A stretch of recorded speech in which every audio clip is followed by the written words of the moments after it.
שבת שלום לכולם. פרשת השבוע שלנו פרשת וישב. המשפחה של יעקב אבינו, שממנה יצא כל עם ישראל. השבטים הקדושים.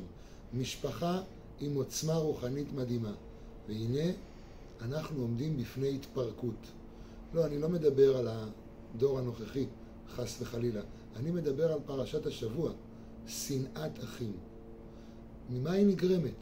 ויקנאו אותו, ולא יכלו דברו לשלום. שנאו אותו עד כדי, עתה לכו ונהרגהו, ונראה מה יהיו חלומותיו. כנראה בתוך משפחה יכול להיות גם שנאה שעלולה להוביל חלילה וחס לפירוק. כל אחד יש לו את החלומות שלו. המלוך תמלוך עלינו, אם משול תמשול בנו, כל אחד עם העמדה שלו.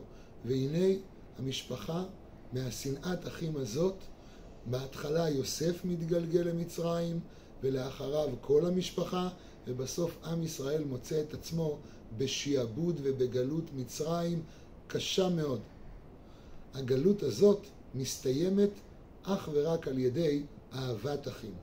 משה, אהרון, מרים, 3 אחים, אותה משפחה שמאוד מאוד אוהבים אחד את השני, מפרגנים אחד לשני, ולכן יש גאולה. אהרון שמח בליבו כשמשה מקבל את התפקיד.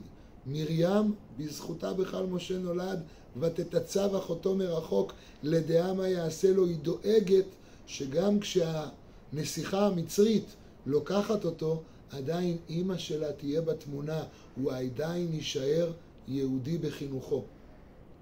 נכון, גאולה רק על ידי אהבת חינם. גלות ושיעבוד, שנאת חינם. אבל בכל זאת יש איזו טיפה ונימה של אופטימיות אפילו בתוך פרשת השבוע. יוסף עם כל השנאה הזאת שהובילה אותו למצרים עדיין זוכר את בית אבא. ובית אבא, הנקודה היהודית שבו, היא מה שמצילה אותו ועוזרת לו לשמור על יהדותו ועל זהותו בתוך מצרים. כמובן הדברים נלמדים, אני חושב, בצורה מאוד פשוטה גם לימינו. נזכה בעזרת השם ללמוד את פרשת השבוע לא רק ברמה התיאורטית, אלא את הלקחים להפיק ברמה המעשית. שבת שלום.